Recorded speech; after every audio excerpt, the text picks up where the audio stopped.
AI agents are everywhere, automating tasks and making decisions at machine speed. But agents make mistakes. Just one rogue agent can do big damage before you even notice. Rubrik Agent Cloud is the only platform that helps you monitor agents, set guardrails, and rewind mistakes, so you can unleash agents, not risk. Accelerate your AI transformation at Rubrik.com. That's RUBRIK.com.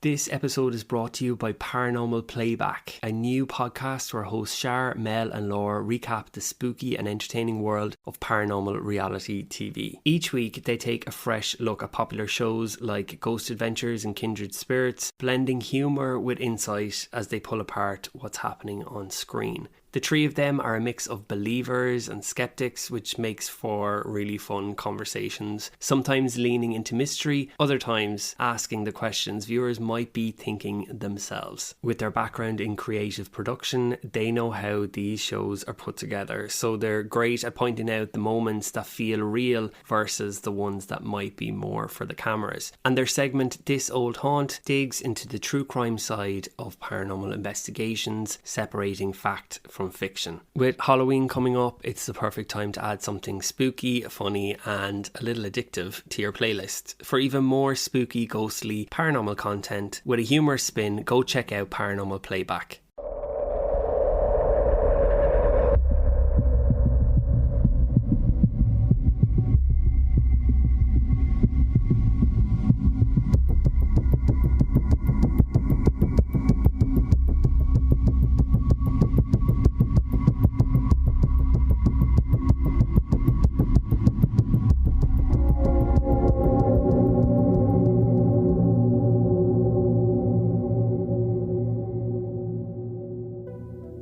Hello and welcome back to another episode of Scary. If you're new here, my name is Will and each week I narrate your real life paranormal experiences.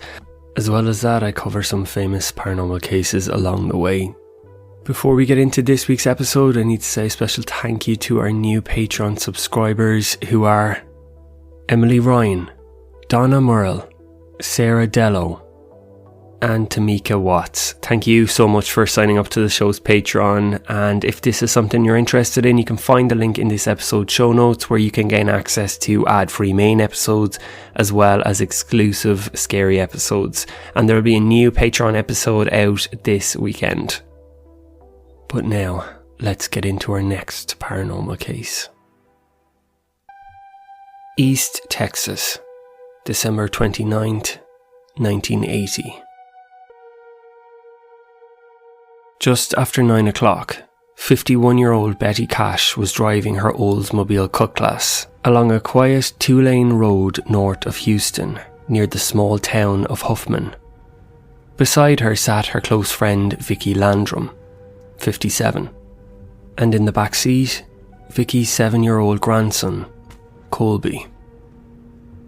They'd spent the earlier part of the evening together, driving out toward Cleveland, Texas, hoping to play a few rounds of bingo before heading home.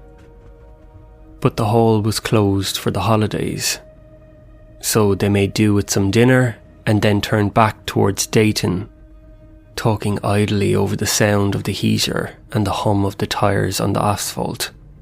The night was still, the kind of quiet that you only get on country roads lined with tall pine and no streetlights for miles. The only movement came from the car's headlights sliding across the trees. Then, as they rounded a gentle curve, Vicky noticed something bright above the treetops. A light, steady and distant. Like a plane on approach to Houston Intercontinental 30-odd miles away. At first, that explanation fit. Planes passed this way often enough. But this light didn't hold steady the way a plane would. It drifted, dipped behind the trees, then appeared again, closer, larger, pulsing with a white glare that lit the wet bark of the pines. Betty slowed the car. The air inside felt heavier somehow, the silence sharper. They watched it through the windshield, unsure of what they were seeing. The light darted between the trunks, bright one second, hidden the next. And as it moved, a quiet certainty crept into all three of them. Whatever it wasn't an airplane. They were only a few miles from home when the light ahead broke through the trees again, brighter now, steady and low. As Betty rounded a slow bend, the headlights caught it full on. Hanging just above the road, framed by the black pines, was a shape so out of place it took a moment for the mind to process it. A huge, diamond-shaped object, hovering low in the air, upright, like a two-pointed oval, with the top and bottom sliced flat. Later, all three would estimate it as large as a water tower. Its surface was dull and metallic, yet it radiated an intense white glow that flickered across the woods. Along its midsection ran a ring of small blue lights, steady as if fixed into a band. And from the flat underside came bursts of reddish-orange flame, fanning out into a wide cone. Each blast roared downward like the exhaust of a rocket engine. The object would rise slightly, then drift lower again, as if fighting gravity or trying to land. It was a diamond-shaped object, Betty later said. At the bottom, flames were shooting out. The heat was tremendous. The entire stretch of the forest glowed and pulsed with each burst of fire, the trees turning red and gold like the inside of a furnace. The air shimmered with heat. The smell was metallic, almost electric. And the sound, the deep rhythmic whoosh of the flame, seemed to fill the car, the road, the world itself.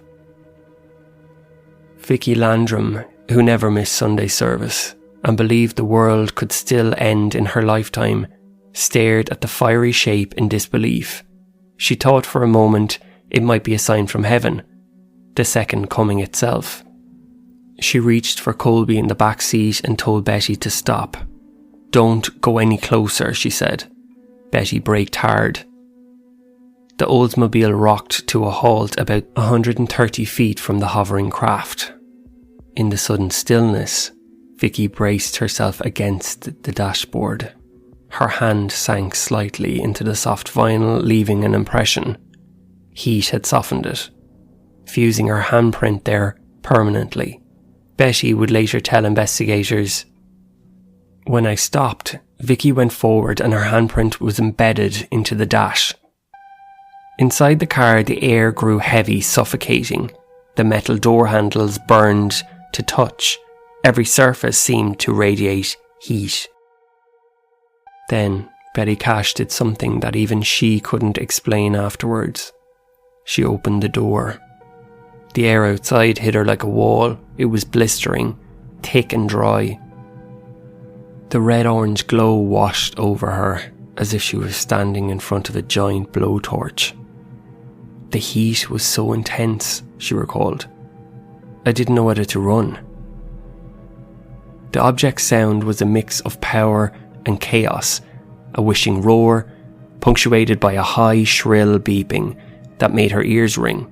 She squinted against the glare, shielding her face, but she couldn't look away. Inside the car, Colby was crying uncontrollably, his small voice lost in the noise. Vicky pulled him close, whispering a prayer. She looked up at the fiery diamond and told him, "Look for the man Jesus inside." If this was divine, she thought, then faith would keep them safe. Still holding the boy, she stepped out briefly, one arm resting on the car roof.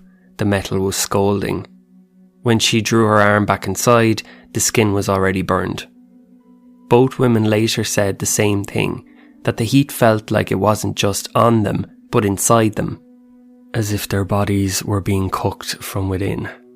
Betty's skin prickled and burned. Her eyes watered. When she reached for the door handle to climb back in, she yelped in pain. The door handle was so hot, I couldn't stand it with my bare hand, she said. She wrapped her leather jacket around the handle and pulled it open. I was more than scared, she later said. The only thing I was thinking was, are we going to get out of here alive? Just as panic and pain set in, the hovering UFO began to lift higher above the treetops. With one final blast of flame, it slowly ascended, drifting away from the road. Betty scrambled back into the driver's seat. The car's engine, which she had left idling, had stalled out and fallen silent. She turned the ignition, hard pounding, and after a couple of tries the car spluttered back to life. At that same moment, Vicky and Colby cried out. They had spotted something else moving in the sky. In the distance, a deep, thumping rotor noise grew louder and louder. And from over the tree line came a flock of helicopters roaring in all directions. Betty and Vicky counted them as they swarmed. They were large helicopters that had double rotaries. I counted 22, Vicky said. And I knew they had to belong to the army. Betty recalled counting 23 heavy twin-rotor helicopters encircling the glowing craft. The night air filled with the chop of rotors and piercing searchlights. The helicopters, later identified as the tandem rotor CH-47 Chinook used by US military forces, had converged on the UFO with a clear purpose. They seemed to rush in from all directions, trying to encircle the thing, Betty remembered from the surreal scene. The women could scarcely believe their eyes. The once silent woods were now alive with military aircraft.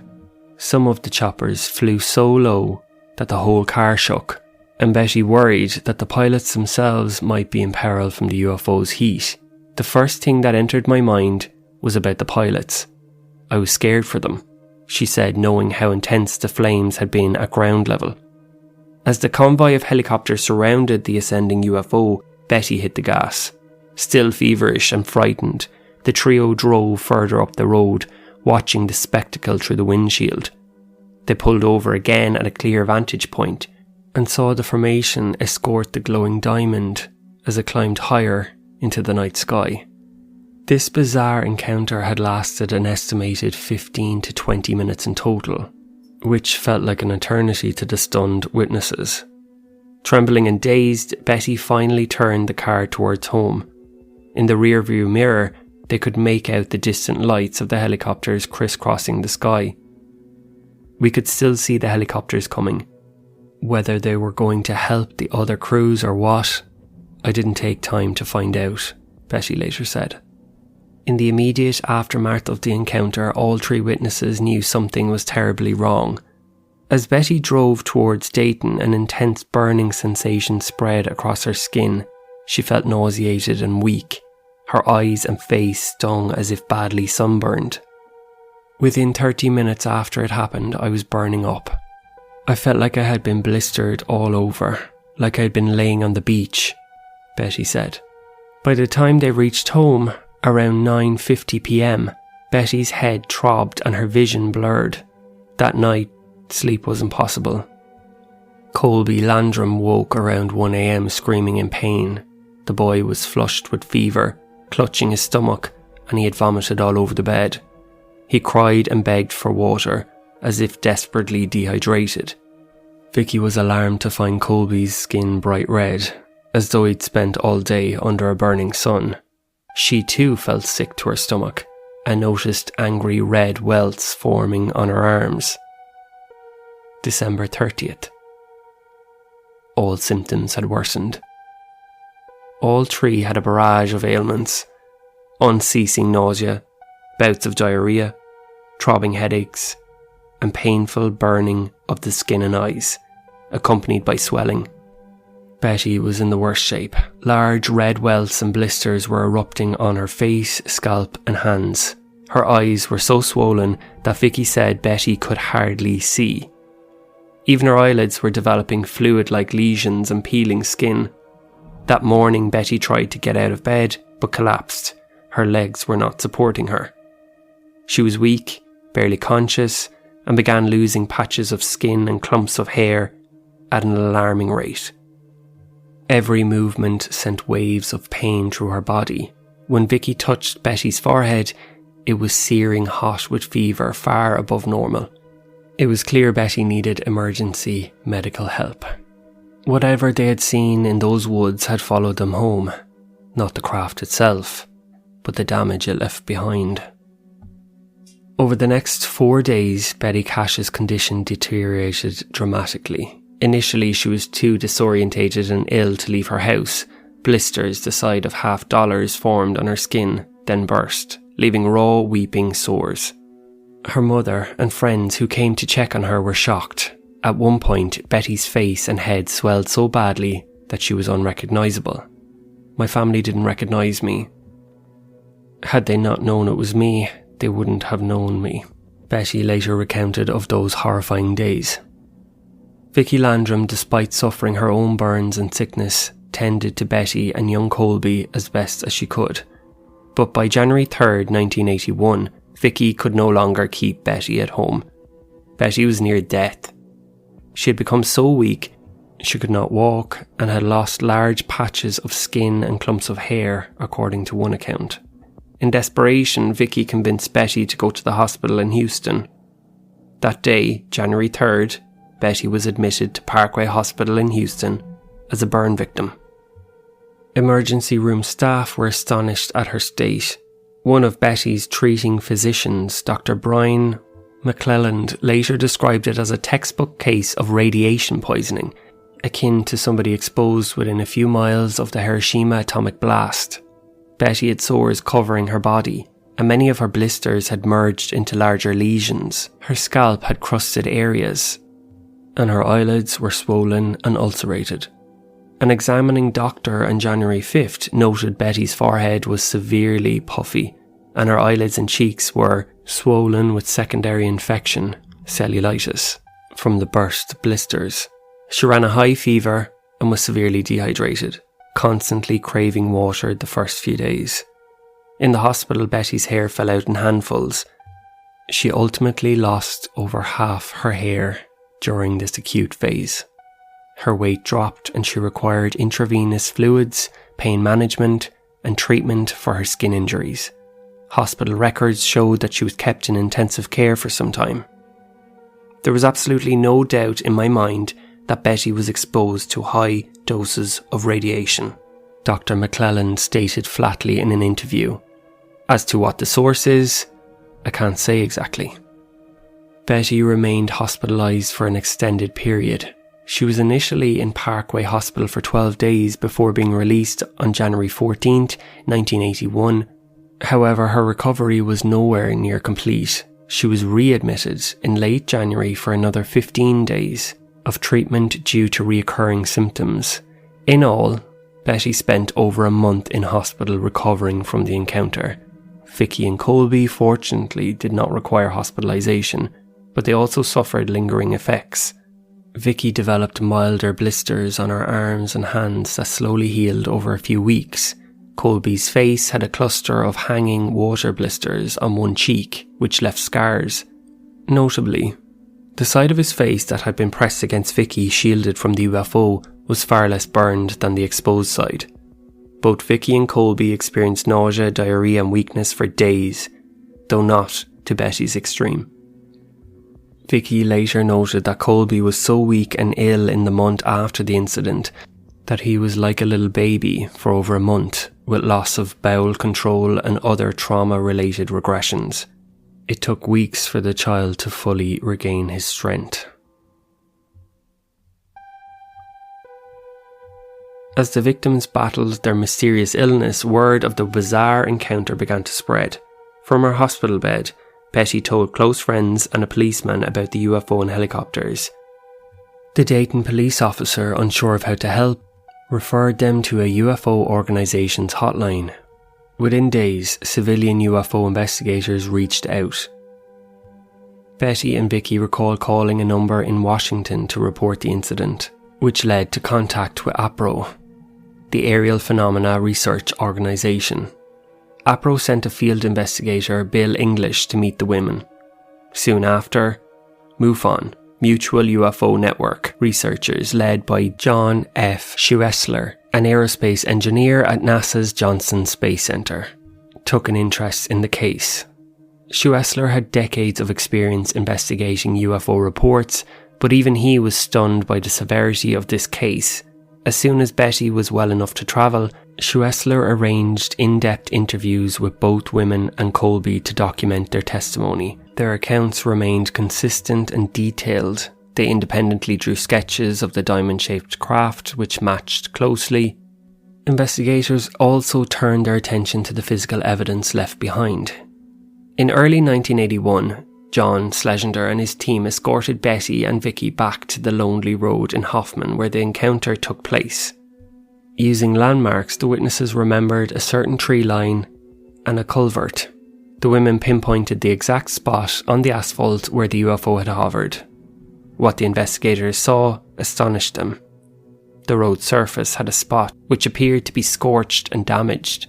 The asphalt had a distinct burn mark or patch, as if it had been briefly heated to extreme temperature.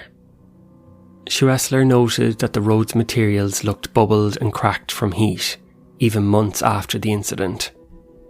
They were able to point out a spot on the road that indicated it had been heated to an extreme level. It was burned and very clear to the naked eye, Schuessler reported. The overhanging pine trees also showed damage. Their upper branches were singed brown and needles dried out, roughly matching the height of the hovering object. Photographs were taken as clues. Intriguingly, when Schuessler's team returned a few weeks later for more testing, they found the road had been mysteriously repaved at that very spot. According to local witnesses, unmarked trucks had come through and dug up the burnt asphalt, hauling it away under tarps, and laid down fresh pavement. To the investigators, it was as if somebody wanted to erase the evidence of the encounter. This ominous development only deepened the mystery. Other physical evidence was more personal. Betty's Oldsmobile had suffered under the intense heat. The dash still bore Vicky's handprint, melted into the vinyl. Investigators examined the car and noted anomalies. Though comprehensive lab testing of the vehicle was limited, one remarkable detail was provided by Vicky. In the weeks after, her fingernails fell out, possibly from radiation damage, and she saved the nails in labelled bags, hoping a scientist might analyse them. Unfortunately, no definitive lab results ever came from the nails or biological samples. Nonetheless, the pattern of injuries documented, hair loss, skin damage, eye damage, was undeniably consistent with acute radiation exposure. Schuessler compiled medical reports when releases were granted and found the doctors had at times diagnosed radiation syndrome, but had anybody else witnessed this? Eyewitnesses began to emerge during the investigation. Schuessler canvassed neighbourhoods within a 5-mile radius of the site. He discovered that on the same night, at least 10 other people in the area had seen a large, bright object in the sky, and 7 or 8 had seen the helicopters. Their descriptions closely matched what Betty and Vicky described: a bright, glowing object accompanied by an unusually large number of military helicopters. One of these witnesses was L.L. Walker, a police officer from a nearby town. Officer Walker and his wife were driving through the area that night when they observed a helicopter shining a spotlight at the ground. Then they noticed many more helicopters behind it. They were military and flying fairly low. All of them seemed to have search beams on, Walker reported, noting that the formation flew towards the very spot near Huffman where Betty and Vicky had their encounter. Assuming it might be a search and rescue for a downed plane, Walker didn't pursue, but his testimony confirmed the presence of a large helicopter operation that night. Another man in the area reported seeing a huge light and hearing loud chopper noises around the same time. Whatever happened near Huffman that night was not imagined or hallucinated. Multiple parties witnessed aspects of it. The involvement of military helicopters raised an anonymous question. Did the US military know about or even own this UFO? Betty, Vicky and Colby firmly believed that the object was some type of government experiment. After all, why would dozens of military aircraft converge upon it? If it was a classified operation gone awry, the government owed them an explanation and compensation for their suffering. Vicky Landrum was adamant. I don't believe in little green men. It had to be an object. In early 1981, at the urging of famed UFO researcher Alan Hendry, Betty wrote letters to her US senators from Texas, pleading for an investigation. Senator Benston responded sympathetically. In the spring of 1981, he arranged for Betty, Vicky and Colby to meet with representatives of the Air Force at Bergstrom Air Force Base in Austin. The Air Force agreed to formally interview the witnesses to gather information. That interview wouldn't take place until August 17th, 1981. The trio arrived at the Air Force Base and were escorted to a law library where two Air Force officers, Captain John Camp, a judge advocate, and Captain Terry Davis, a claims officer, conducted a recorded interview that lasted over 2 hours. A transcript of this meeting shows the Air Force officers asking detailed questions and even having the women draw the UFO on a map. Notably, as they entered the room, Vicky observed a large map on the table with a pin already marking the exact location of their sighting, raising suspicions that officials knew more than they let on. During the interview, the Air Force officers verified the witnesses' medical conditions and the events of that night. Betty and Vicky recounted that 23 helicopters bearing United States Air Force markings had been seen. They pressed the officers for answers. What were those helicopters? Could they have been there by coincidence, or were they part of a secret operation? The Air Force men remained neutral, neither confirming nor denying anything during the questioning. In the end, they told Betty and Vicky that no record of such an operation existed. Officially, no military exercises were conducted in that area on December 29th, 1980. The officers suggested that if the women believed the US government was responsible, they had the right to file a claim for damages against the government, which the Air Force would review. This is exactly what Betty and Vicky did. They each filed formal claims with the military for reimbursement of medical expenses and personal injury. 4 weeks later, their claims were denied by the Air Force. The letter of denial stated that because the Air Force had no aircraft in that area, no knowledge of the incident, there was no liability on the government's part. It was a crushing disappointment. Despite the setback, Betty and Vicky's search for the truth continued. Through the Freedom of Information Act, civilian researchers attempted to find official records of the helicopter activity. One request to the Federal Aviation Administration and local military bases was filed by a Houston Post reporter in 1981. The response turned up no radar logs or flight paths matching a fleet of helicopters in that area. The Air Force, Army, Navy and Marines, all branches that operated the type of helicopters witnessed that night, officially denied having any missions in the area. The lack of admission only fueled speculation. Was this perhaps a covert operation involving unmarked black helicopters? Frustrated by official denials, Betty Cash and Vicky Landrum decided to take a bold step, suing the US government. In August 1982, with the help of US Attorney Peter Gerstein, known for taking UFO-related cases, they filed a lawsuit in the US District Court. The suit sought $20 million in damages on behalf of Betty, Vicky and Colby. Their argument was straightforward. A large unidentified craft, likely operated or monitored by the US military, had inflicted grievous harm on an American citizen, and the government should be held accountable. The legal challenge was unprecedented. Over the next few years, the case wound its way through the court, garnering national media attention. Under oath, however, military representatives maintained that no US operation was responsible. and they had no knowledge of any such unidentified object. After 4 years, the case reached its conclusion. On August 21st, 1986, US District Judge Ross Sterling issued his ruling. The lawsuit was dismissed. Essentially, Betty and Vicky were told, case not proven. It was a devastating blow. It ought to be straightforward to trace a fleet of 23 helicopters. Much effort had been expended, to no avail, wrote one analyst of the case.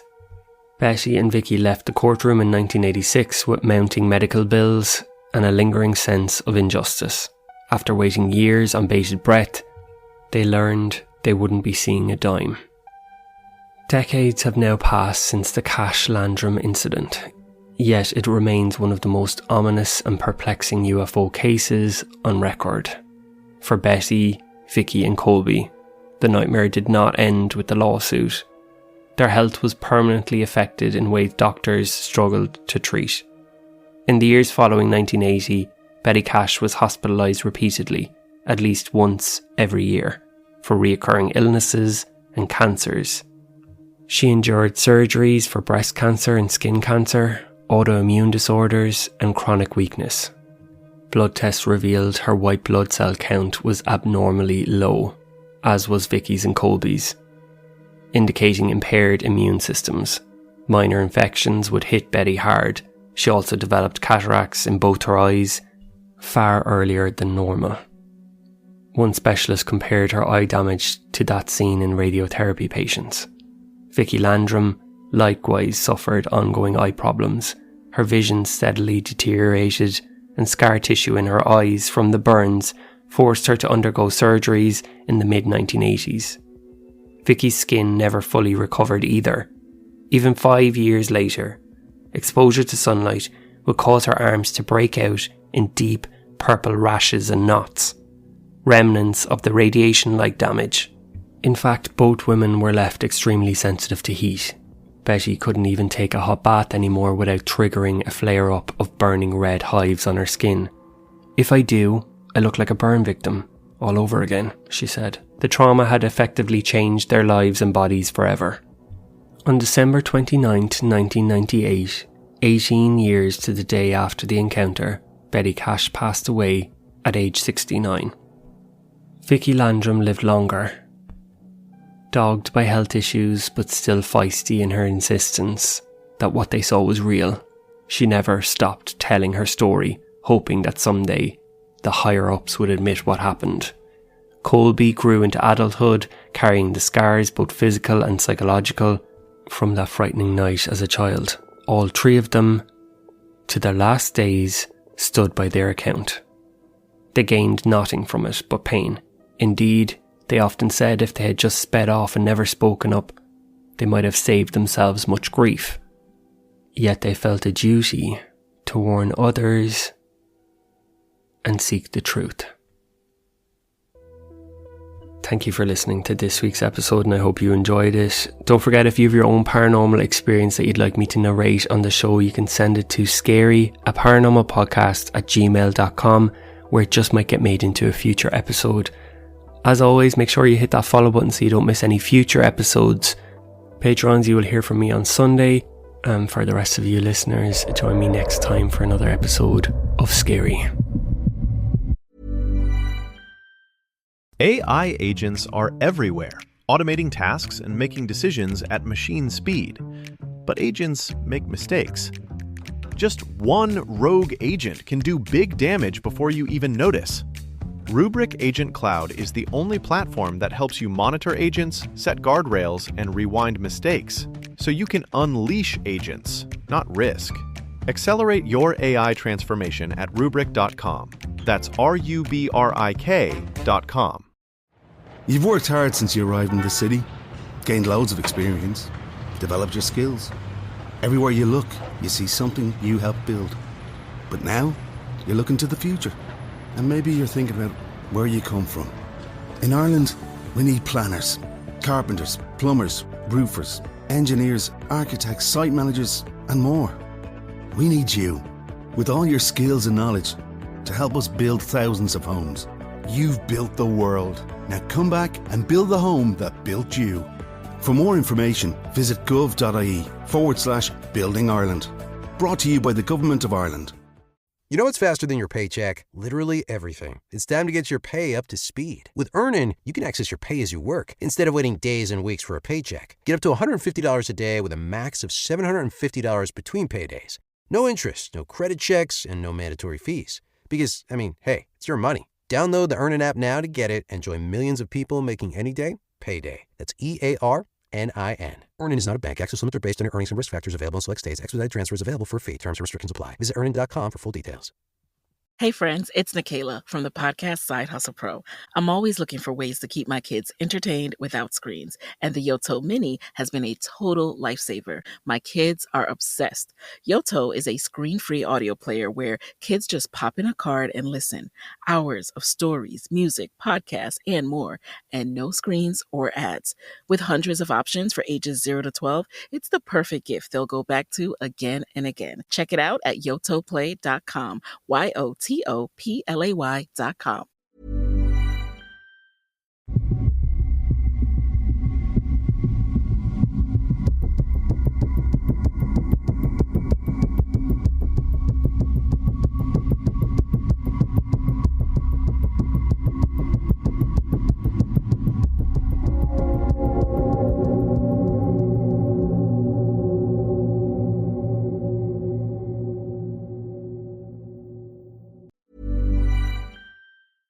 AI agents are everywhere, automating tasks and making decisions at machine speed. But agents make mistakes. Just one rogue agent can do big damage before you even notice. Rubrik Agent Cloud is the only platform that helps you monitor agents, set guardrails, and rewind mistakes, so you can unleash agents, not risk. Accelerate your AI transformation at Rubrik.com. That's RUBRIK.com. You've worked hard since you arrived in the city, gained loads of experience, developed your skills. Everywhere you look, you see something you helped build. But now, you're looking to the future.